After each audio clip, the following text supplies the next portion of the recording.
Hello, welcome back to Nothing and Everything, a podcast that I definitely am on. So, this week is going to be a little different than anything I've done for the past probably year and a half, maybe more.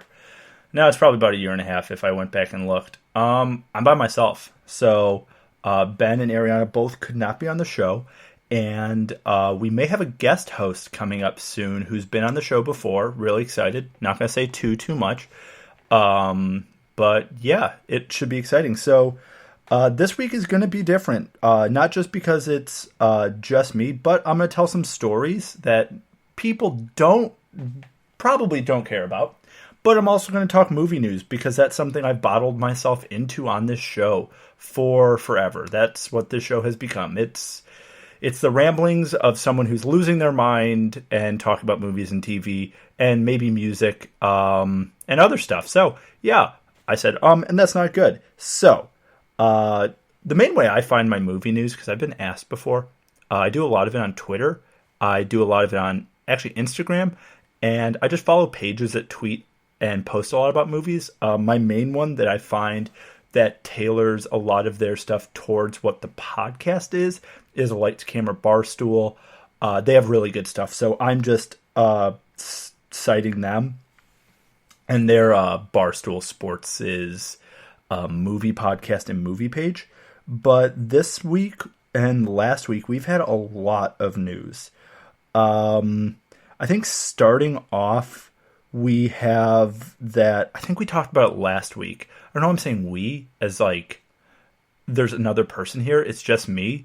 But it was talked about last week that Harry Styles, the One Direction guy, I think he was in Dunkirk as well. The One Direction and Dunkirk guy, who's probably been in heaps of stuff, isn't in the Little Mermaid live action one, which I don't know. I don't know enough about it. Maybe it's a good call, dude. Maybe it's a bad call.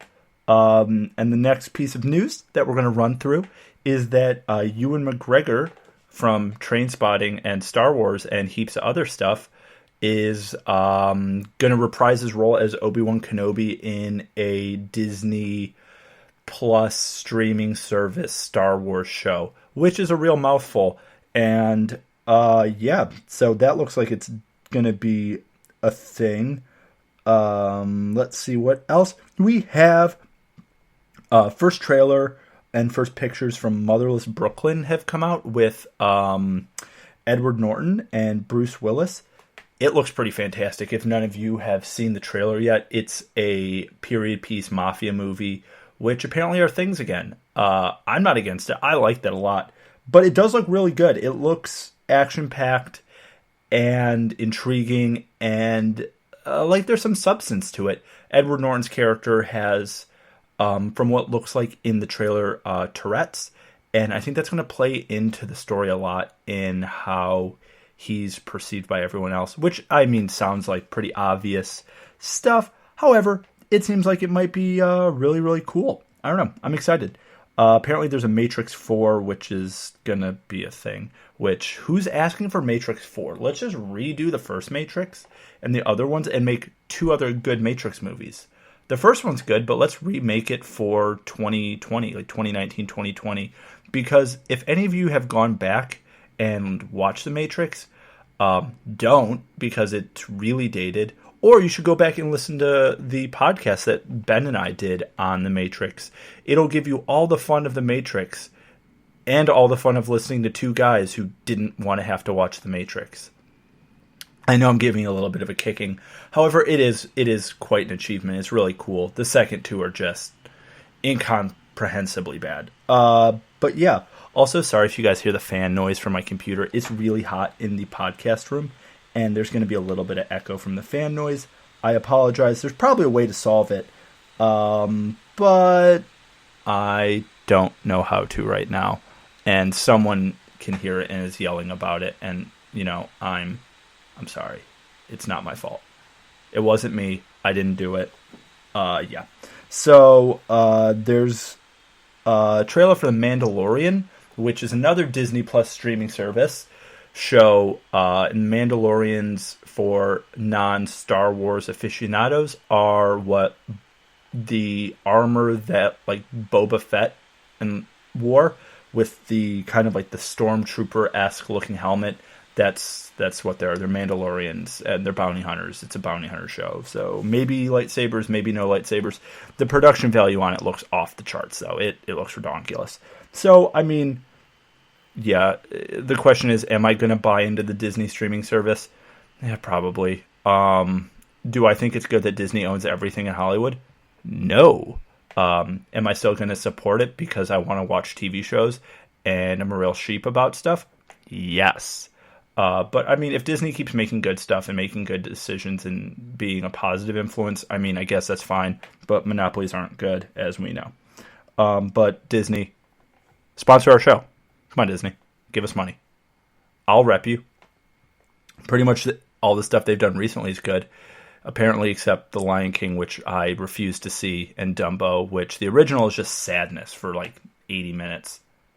I don't know if any of you guys have seen the original Dumbo recently. Watch that again and try not to cry. It is so depressing. It is, Jesus Christ, depressing. And there's like weird racist crows. Yeah, that's a thing. Yeah, go back and watch that. And yeah, it's weird. There's some strangeness in that film. That's also like 1950s sad Disney.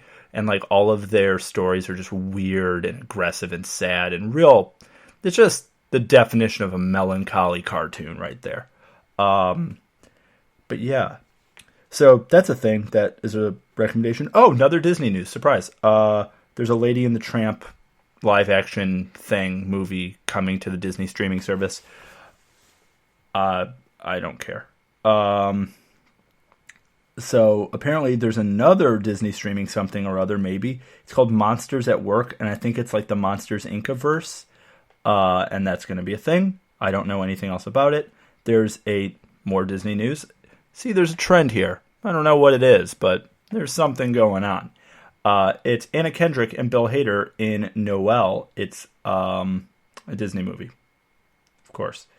Oh, there's Marvel news, and you know what that means. It's owned by Disney.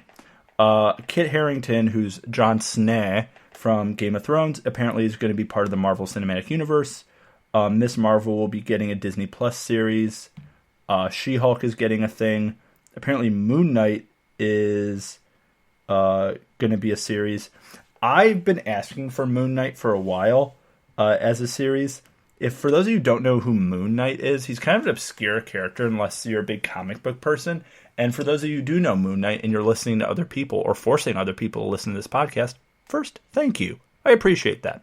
Second, Moon Knight is, he's like a crazy guy he's like Batman, but he's crazy and kills people and is like rich, but he's insane. This is one of those shows that could have gone to Netflix, like Daredevil or Jessica Jones or Iron Fist or Luke Cage. Moon Knight kind of fits in with that sort of vibe, but they just didn't add him. And so I feel like the Disney Plus streaming show will be that. It'll be kind of gritty, and he's just a crazy person who likes killing people and wears like a white cloak and stuff. So, yeah, I'm excited to see that. That's one that I am stoked. Oh, and there's the Obi-Wan Kenobi show. But, I mean, who's asking for that? I mean, it's cool, but we know what happens. We saw the prequels, and we saw Obi-Wan do his thing.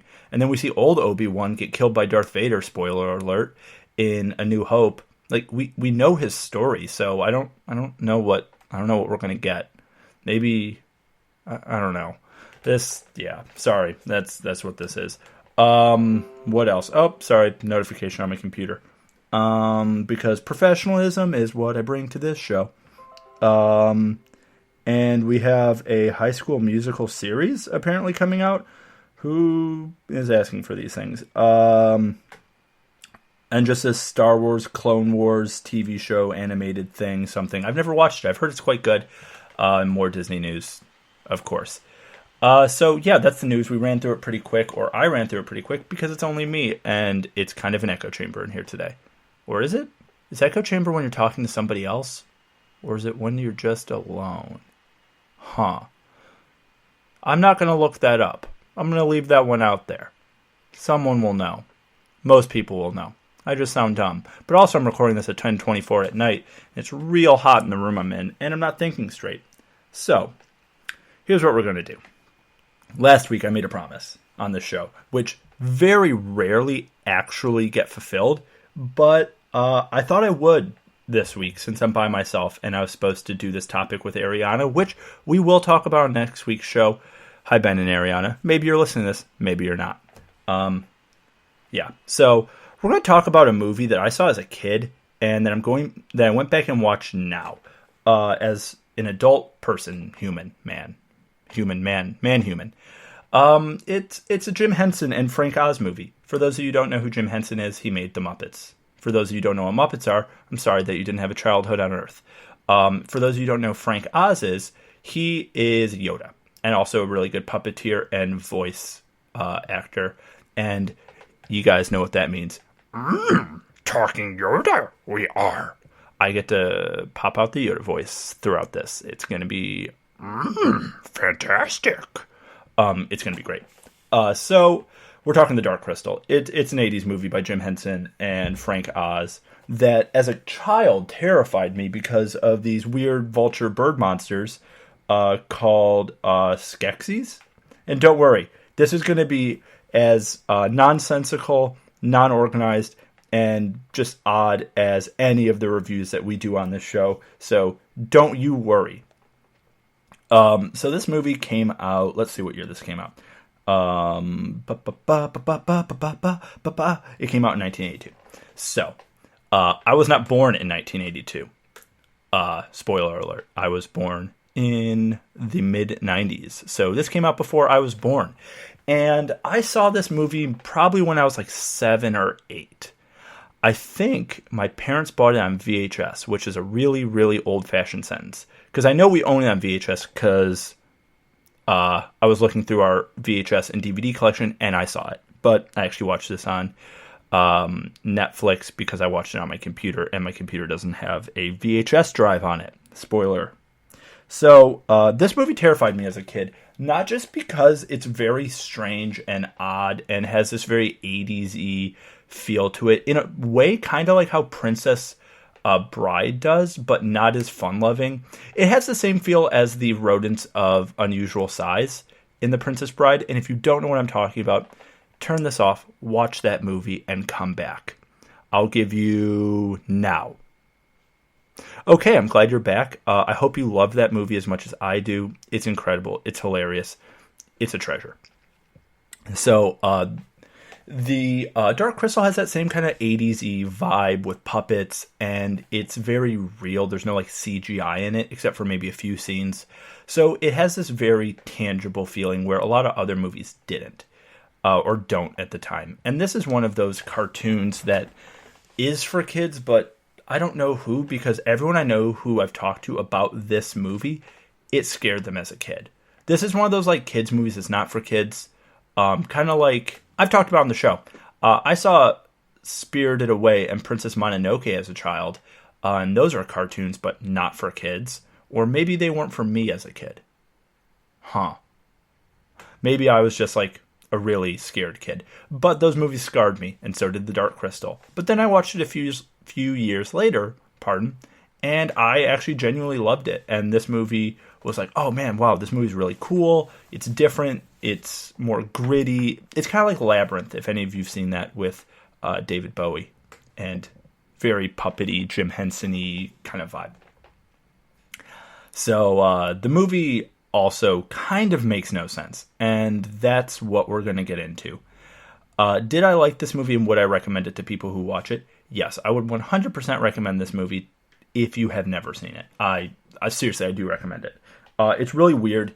Maybe don't watch it at night if you're scared of weird puppety bird monsters and things that are in the Uncanny Valley. For those of you who don't know what the Uncanny Valley is, look it up. I'm not going to explain it on here. But the main character of Jen, his name is Jen, is in the Uncanny Valley because he's a weird man, horse, elf, gelfling type creature. And it was weird. So this film is said to be a family film. It isn't. So here's what the movie's about. It's about this place, this planet. It's kind of like Earth. It's not. On the Wikipedia page, it's called Thra, T-H-R-A, Thra. I don't think they ever say that in the movie, but it's Thra. And there's this dark crystal, and because of this dark crystal, there's these creatures named Skeksis, which are these like goblin bird vulture monsters.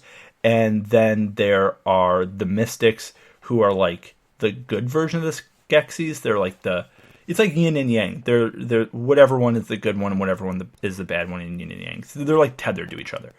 And then there's Gelflings that are hanging around with the mystics. So Gelflings, or there's like one Gelfling left, and his name is Jen, and he has like a dad mystic type guy who sends him on a Yoda quest. It's like, go take this piece of the dark crystal and reattach it to the dark crystal to save the universe. That's the plot of the movie. I said it in one kind of broken sentence. Does it make sense to you? No, doesn't make sense to me either. But it happens, and his dad is like, "Hey, follow the sun to this castle and get this done. Fix this problem." So what happens is Jen goes on like this sort of like Frodo-ish mission where he's like, "Man, I don't want to do this." And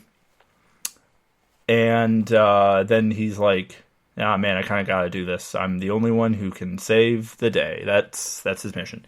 So he goes on his way, and then we see the Skeksis, and the Skeksis are looking into the dark crystal, which maybe gives them power or keeps them alive or something.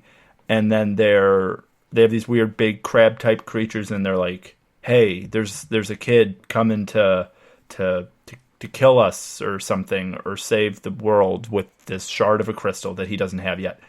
And they send these crab monsters out, and they're like, "Hey, go stop this from happening. This is bad news bears for us." So the crab monsters are on their way. And then Jen, her main character, remember Jen, reaches, let me look at the Wikipedia, what her name is, Agra? Agra, yeah. Agra, which is one of the characters that freaked me out. She looks like an Ewok from Star Wars got put in a washing machine and left there like a toy. But she has one eye, and she's real oogly boogly scary. Not a fan. I mean, she's a good person, good guy, good character, female, good. She's a protagonist, not an antagonist. And she's like, "Oh, hey, you're here, and I have this weird, cool globe clock thing. Also, a bunch of suns are going to align, and the world's going to be in big, big trouble. Lots of stuff's going to happen." And Jen's like, "Oh, whoa, I didn't know that." And then Agra has these shards, and she's like, "Oh, yeah, here's the shards of the dark crystal. You have to pick which one is it." And he plays like a harmonica flute thing, and it lights up. And he's like, "Yeah, that's the one." I don't know why that happens. Maybe he knew that. Maybe that scene was cut from the film, where he's like, his dad, the mystic, was like, "Hey, here's this flute. Play it, and the crystal, it'll tell you which one it is." But that happens. So he's on his way. He finds it and all this stuff, and he's like, "Oh wow, I got it. I have this." And and then the crab creature type monster things attack the house, and they're like, "Hey, we don't have voices, but give us the thing, because we're sent here to stop you." And then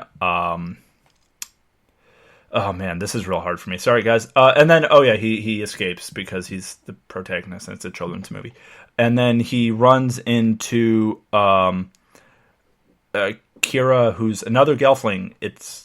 He's not the only one left. He found a friend, and they touch each other's hands and they exchange memories, which apparently is a superpower they have, which is really convenient for the story and for a children's movie, and a really good way for like an exposition kind of dump sort of way to tell a lot of the plot.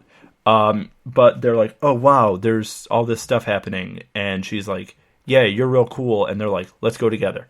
And they go together to find where the Skeksis and the Dark Crystal are, to put the shard in the to put the shard in the Dark Crystal, and they save the day. Basically, that's the goal. So here's what happens. Oh yeah, I forgot. One of the Skeksis was like running for President Skeksi because one of them died, and he's like, "I want to be like king, and his name is Chamberlain, and they like banish him, and they're like, hey, Chamberlain, you didn't get to hit this stone as hard as possible, so now another Skeksis is king of the Skeksis. And Chamberlain was banished. And when Jen and Kira are like run into Chamberlain, and he's like, hey, can I be part of your cool group? Because the other Skeksis are dicks, and they didn't really want to hang out with me because I wasn't a good candidate for king or something. And then they're like, that's a cool offer, bro, but let's not a good idea. You're like a weird bird type monster and tried to kill all the Gelflings. And he's like, yeah, that sucks. And then Kira's like, you know what, let's deuce out of here. So they leave, and then Chamberlain's all sad, like, come on, why don't you want to be my friend? I'm just a weird bird type monster. So then they find these things called Landstriders when they're on the run, and they're like weird. All this movie's kind of strange. They've just find these weird righty horse monster thing, goblin. Just look up pictures of it. I don't know. They're called Landstriders. They find them. They end up near the castle, and they get ambushed, and the Landstriders, they're pretty useless. And then there's a bunch of Kira's family members. Oh yeah, there's a bunch of weird crab monsters that went there and kidnapped all of her family members and all these like little people from her village, and they were trapped up there, and they went to go save them. I know I'm not telling this story very well, but that happened. They totally screwed that one over, and Kira and Jen fall off a cliff because they're cornered. It's the whole like, do we jump? Do we stay? They jump, but apparently Kira has wings. Is it all female Gelflings that have wings? Do all Gelflings have wings? This isn't explained, but she has butterfly wings. So that's a thing that it happens in this movie. Maybe it's just female ones have wings. Have you guys seen Godzilla? The one that came out like 2014 or 15? You know how like there's the Mutos? The female Muto is really big and has wings, and the male one is smaller and doesn't have wings, like some insects. Maybe Gelflings are like that, where like just the females have wings. It's kind of like bees, right? Like they're all male bees, but there's only one female bee, and it's the queen, and she's the only one who's able to do certain things, and all the other bees do a different thing. Maybe that's how Gelflings are. Maybe they're like bees. I've put a lot of thought into this. So they're there at the castle, Jen and Kira, and they're inside, and all the Skeksis are like, oh shit, you're here. And Jen and Kira are like, yeah, we are. We're puppets. So there's not a whole lot of action. And then what happens is Jen and Kira like throw the MacGuffin back and forth, the crystal. And then Kira gets stabbed because tension. And then Jen is like, oh no, and replaces the crystal into the dark crystal. He puts the shard back into the thing. And then because of this, the mystics, who are like the reverse Skeksis, and then the Skeksis, like combine together because the crystal is like purified, and Kira's not dead. Spoiler alert, because it's a kid's movie. And they turn into like these angel type creatures because the universe is balanced and saved. So yep, that's the movie. They save the day by putting the thing back into the thing. So that's the Dark Crystal. I know I said the word thing a lot and other stuff, but it's a really interesting film. I watched it twice this week for this podcast. And the first time I watched it was really late at night. And I was like, oh, wow, this is fantastic. I'm half asleep. The next time I rewatched it was after work. And I was like, maybe this isn't as good as I thought. And so I went on the Wikipedia page, and I'm like, this is definitely not as good as I thought it was when I was a kid. Because I'm not a kid. This movie feels very, like, half completed. It feels like Cliff Notes for a bigger movie, but someone didn't know how to do Cliff Notes very well. That's what this movie feels like. But if this interests you, Netflix is doing a Dark Crystal spin-off show thing that I think is the exact same thing. It's just a longer version, which would do this story some serious justice because it is a cool universe and a lot of very interesting, unique things happen. However, nothing is explained why it happens. So I would be really interested to watch this show that I believe I'm recording this on August 23rd, 2019. I think the show comes out August 30th, 2019. So if you're listening to this in the far future, hey, what's up? I hope the world hasn't exploded yet. So yeah, that's The Dark Crystal. I do recommend it. It's real strange. Watch it with a friend or something. Or watch it by yourself. I don't know. Do what I did. Sit alone and watch it. And then record a podcast and talk about it alone. Huh. It makes me think.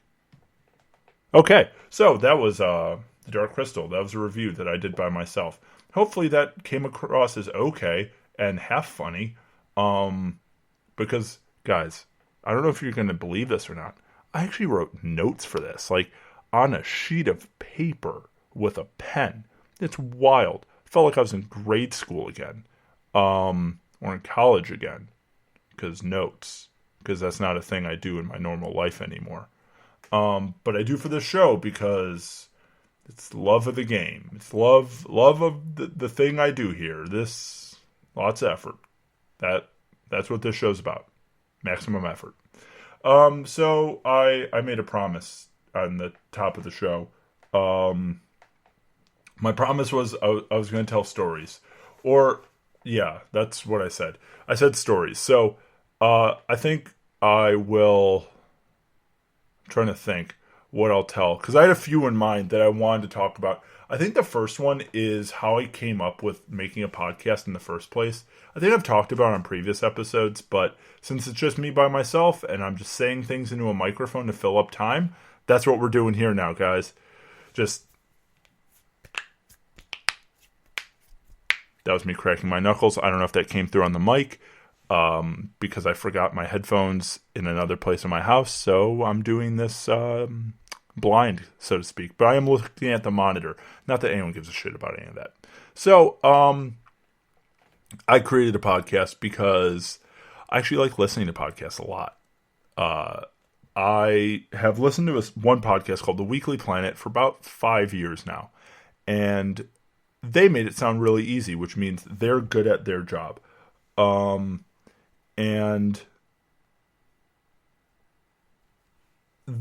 sorry, I lost my train of thought. They're good at their job. And I was like, you know what?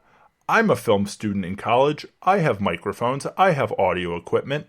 I can do this. This is so easy. Like, boom, I can do this. Also because I didn't really like being on camera. I've done YouTube videos before in front of a camera, and I do cinematography behind cameras, which is kind of my my comfort zone. I just don't like being in front of cameras, which is why I like doing this.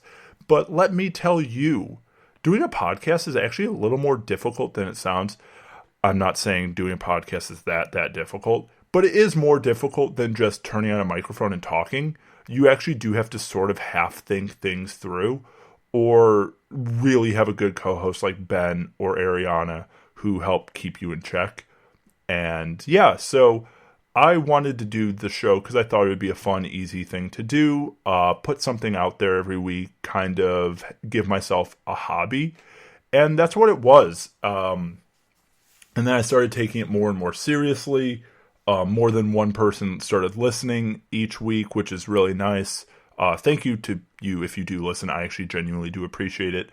It means a lot when people do listen to the show because we've talked about before on different episodes, but this is kind of like putting out music or putting out anything into the world. When people listen or people watch, it does feel really good because as much as this is a half-assed sort of thing, I do enjoy when people get some sort of enjoyment out of it, or if it makes you chuckle or something. That's my job. That's what I do here, and I'm really happy. Yeah, so that's where it kind of all came from, and the show being about nothing and everything, or everything and nothing, really stemmed from an idea from Seinfeld, where it's a show about nothing. I wanted to do that for this show, where I essentially could talk about whatever I wanted, and as it so happens, it usually just turns into talking about movies and TV and stuff, which is most of my life. But that's fine. That's kind of what I like. But it does let me do episodes like this, or talk about stupid people online, or anything else. and I don't ever have to box myself into one genre, which I think is probably the biggest piece of advice I would give someone who's starting a show, because a few people have asked me, just don't box yourself in. That's probably the biggest piece of advice. Just stay open to just doing different topics, have fun. If something interests you, talk about it. Someone else out there will listen. Yeah, that I probably said a lot on this just because I'm not talking to anybody and I'm looking at a computer screen with a what do you call it? Audio wave microphone thingy majig. It's good that I'm professional at doing this or something. I'm just looking at that go by, and that's why I keep losing my train of thought, because I'm like, oh my god, I've already been doing this for 30 minutes. Jesus H. Christ. So, if I was going to say anything about the podcast, do it. It's a lot of fun. I did it because I thought it would be a cool thing to do, and it's been 2 years since I started, roughly. Oh my god, it's been 2 years. Jesus Christ. And yeah, I think I would recommend it to anyone. It's a really fun way to get some ideas out there. And you're publishing a thing. And if you're in an industry where publishing something helps you, or if you're in any other industry and you just want to talk and have this sort of therapeutic session to yourself where you sort of kind of have this like diary that you put out to other people, it is really cool. And if it's on Spotify or iTunes, you can look up your own name and it shows up there, and you kind of feel half important and cool. That's me, half important and cool. That's on my business card. But yeah, that was like the first little anecdote tidbit I wanted to share. Then another one that I'll share is people ask me, this is just like a bunch of short things. People ask me what my favorite movie is. My favorite movie is Lord of the Rings. There we go. That's that story. Isn't that good? You know how concise that is? I wish all stories were like that. Lord of the Rings isn't. It's like 13, or no, it's not. How many hours is it? It's like 13 hours of movie. It's fantastic. I'll watch it every day if I could. However, not concise, but an amazing adaptation. Someone recently asked me, and I am almost 1,000,000% sure they don't listen to this, which is fine. I'm just going to answer the question anyway. What is the worst job I've ever had, and what is the best job I've ever had? I'm going to say it's the same thing. So I'm not going to use anyone's real name in this, because the off chance that they are listening, I don't want anyone to ever feel bad, because they aren't bad people. It was just a real, real bad situation. So I was a lifeguard from the age of 14 to 20 or 21. I was like a lifeguard and swim coach and did other stuff. But I wasn't just a lifeguard. I also was like in high school and then in college. And I did it over the summer and stuff. So, yeah. So I did that. And one year, so when you're a lifeguard, the staff changes because there's a lot of high school kids. And when you have high school kids running high school kids, you get something called super good organization. I'm kidding, you get really bad organization and stuff goes to shit really quick. When I was 14, I had a manager at the pool I worked at in the town I work at. Let's just say my manager's name was Sarah. That's just a name I can remember while I'm doing this. Sarah, I don't know how old she actually was. I was 14 at the time and not good at gauging people's like actual age. She was probably 17, maybe 18. I was 14, so she was 4 years older than me. That isn't a big difference. And I remember we had to get this paperwork done. And it like, there's something where I couldn't get it done. And I remember I came into work and the first like in-service day when we were opening up the pool, and she was like, yeah, you didn't get this piece of paperwork to me yesterday or something. Even though there wasn't a strict deadline, it's like, hey, just do it before your first day of work. Technically it was before my first day of work. And I was fucking 14. Let's get that straight, guys.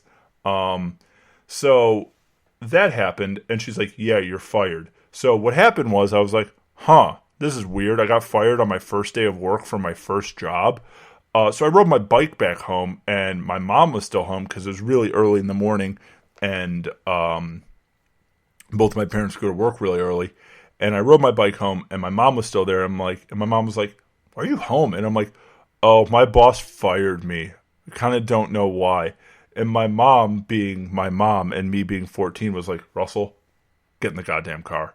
And I was like, "What?" And she's like, "Get in the goddamn car, Russell. We're going over there, and we're going to, like, talk about what just happened." And I'm like, "Okay." Me being 14 was like, do. Yeah, let's do this. So I got in the car, we went back there, and my mom was like, "What the fuck is going on here?" And the person, Sarah, my manager, was like, "Oh, your son didn't have his thing in." And my mom's like, "And he has it right here." And she's like, "Well, that's not the deadline." And my mom's like, "Where the fuck is the deadline? Where does it say that? It doesn't say it anywhere. This is arbitrary bullshit." And then that person didn't like me for the entirety of me working there, but I got a job, and I did that job. And my manager the entire time, who was 18 years old, and I was 14, I'm going to reiterate that again, hated me and tried to give me the worst shifts and tried to make me do all this stuff. But also, I'm the only child, and I'm incredibly stubborn. But I'm never, like, rude, but I'm stubborn. And I was kind of like, "What? You just don't like me because I had my mom yell at you because you fired me for no reason before I even started working here for a sheet of paper that wasn't important." But also that job was profoundly easy because it's being a lifeguard when you're 14 at a pool where no one drowns or nothing bad happens. So it was actually really easy as a job. But I did have saves as a lifeguard in my years of doing that as a job. That is a real thing. I did do is have actual jumping into the water and helping people that were drowning and that kind of stuff. So that is a question people have asked me. Yes, I have done that in real life. It is super scary, but it only happened a few times in all the years I lifeguarded, like all summer for a bunch of summers. And then I worked at a YMCA as a swim coach and stuff, and I had a few saves.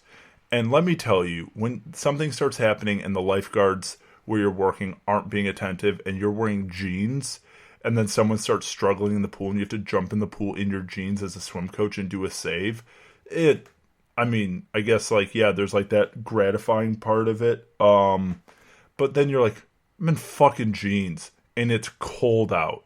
So that was a thing. But I guess I helped someone. Hey, a thing about that job, I'm going to make a confession on this show. A lot of times at that job, you'd clock in to do the lifeguarding part of your job. And I also taught swim lessons to little kids and kids with like special needs, which was actually a lot of fun. I recommend it if you're a swim coach or know how to swim or want to teach. It's actually super fun. But there was a lot of times where there was downtime in between my different tasks at this YMCA. So I'd like lifeguard from this hour to this hour. Then I'd have like a 2-hour gap. Then I'd be doing swim lessons, and then I'd have like an hour gap, and then I'd swim coach. So I was there all day. And my boss at the time, I was like, should I just clock out and clock back in? And he was like, yeah. But a lot of times I was like, should I clock out and clock back in? He was like, nah, you don't need to. So I went up to the gym in the YMCA, and I started working out.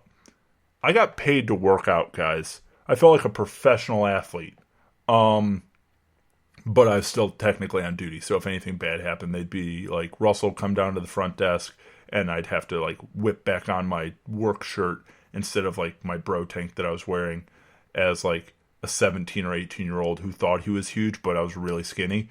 There's pictures of that online, so have fun scouring through that, people who don't know my last name.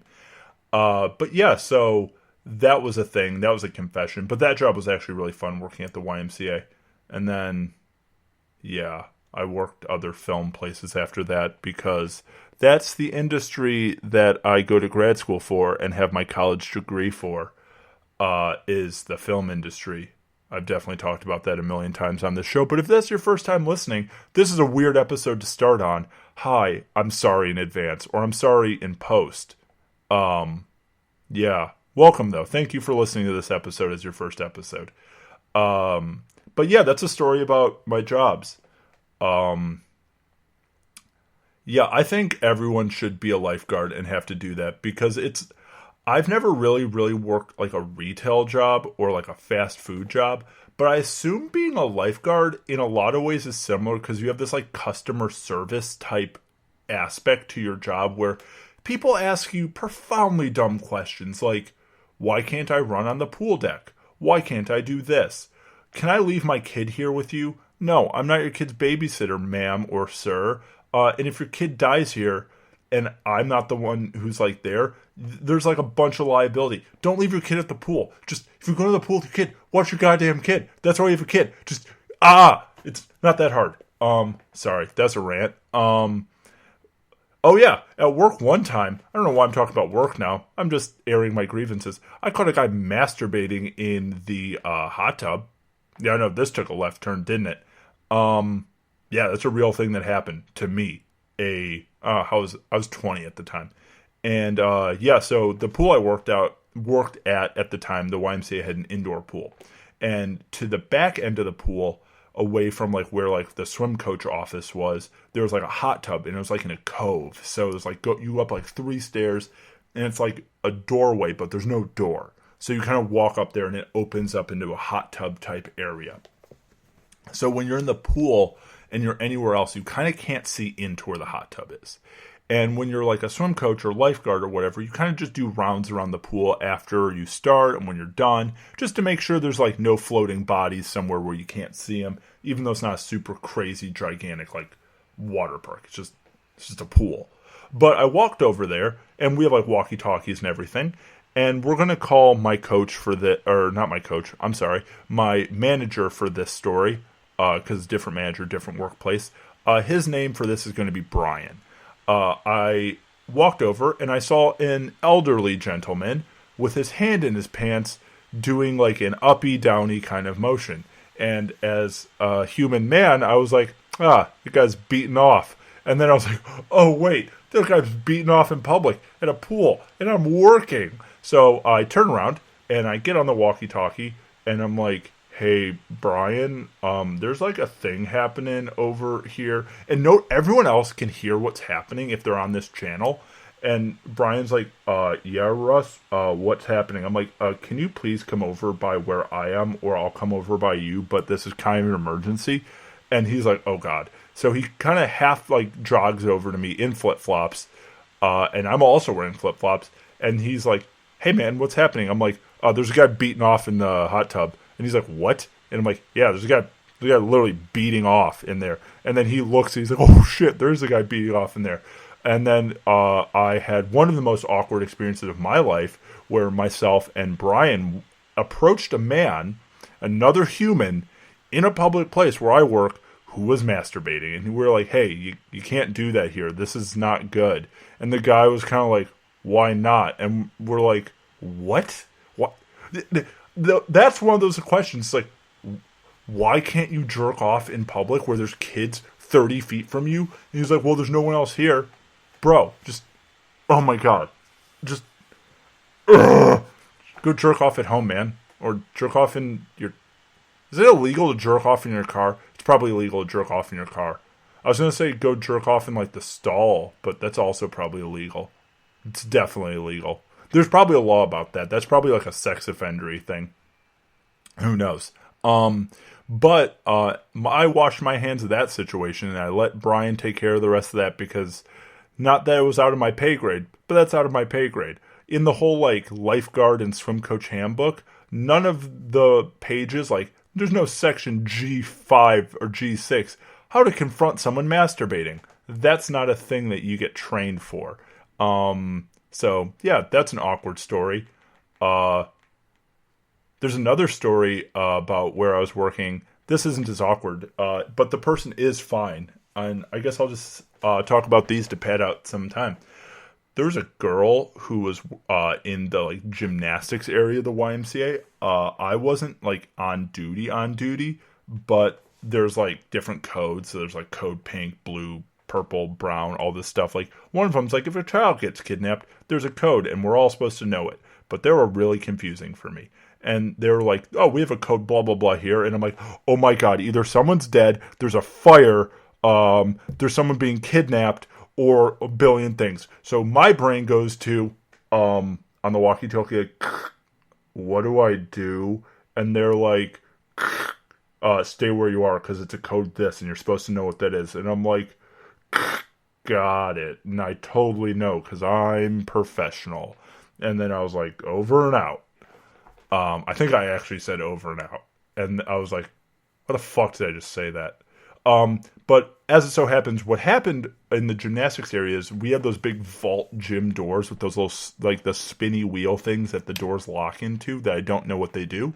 I think that's what they lock into. Yeah, who knows? But unfortunately, one of those like closed or someone like pressed the door while this little girl was there and it clipped her toe off. I'm serious. That's a real thing. But she's fine and I think her toe is fine. She was like 8 years old. But apparently, when you cut your toe off, there's a lot of blood.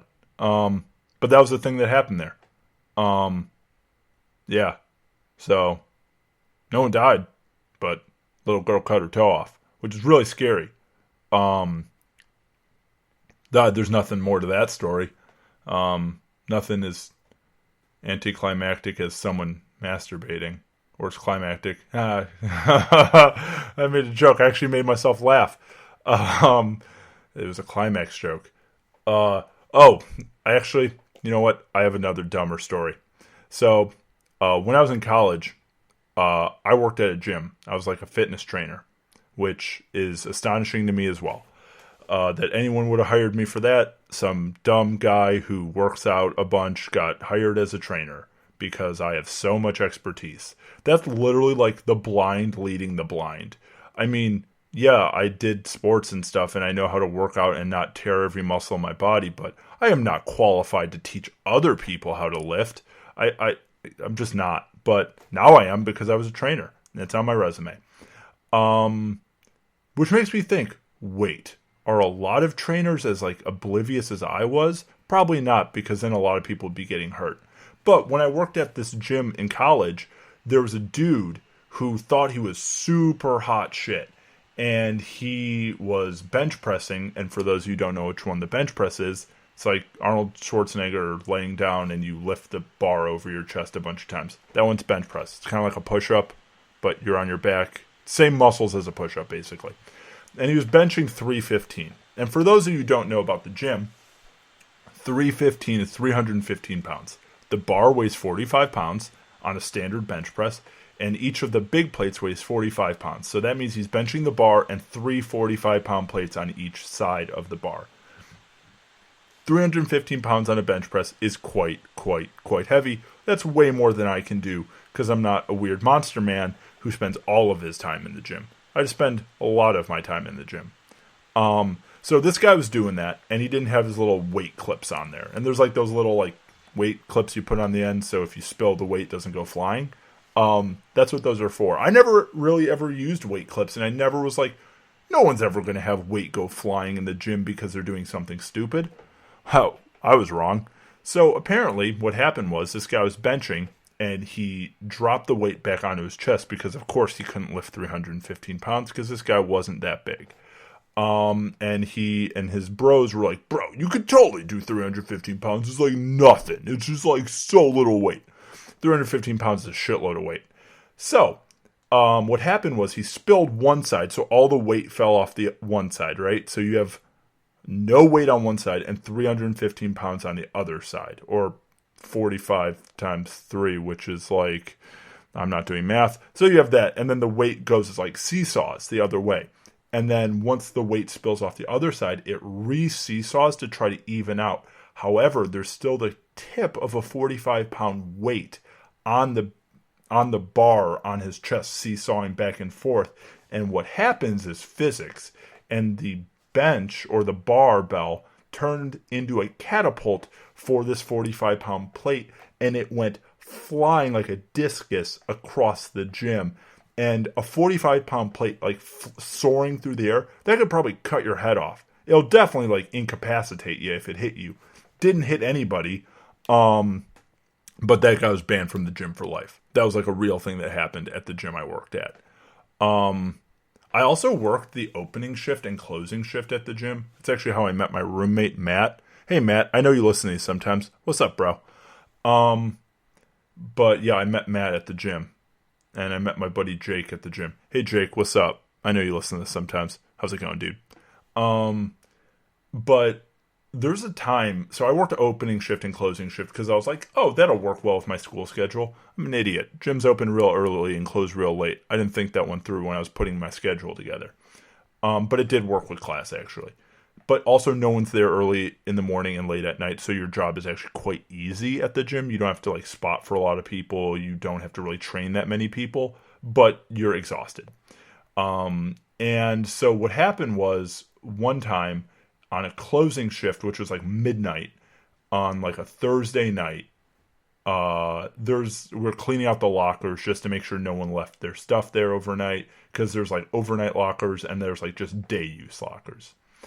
And there was a dude I went to Purdue. So there's a guy who left his wallet in one of the lockers. And we were like, oh, we took it out at the end of the night. We're going to leave it at like customer services or like member services or whatever. And then we can like notify him online that he left his wallet there. But this dude was probably going to come back for it. Maybe he was in the shower, but we just had it.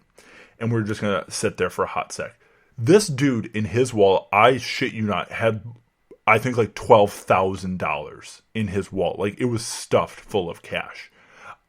I've never seen so much money in my entire life, but it was just like a wallet stuffed full of bills. And I'm not the kind of person who wants to steal from people, but I was like, because I'm the kind of person where it's like, oh, you find a wallet, just give back to him with the money, who cares? Also, it's a gym and there's cameras everywhere, and if we tried to do that, we'd instantly be fired and there'd be a big problem. That's the second thing.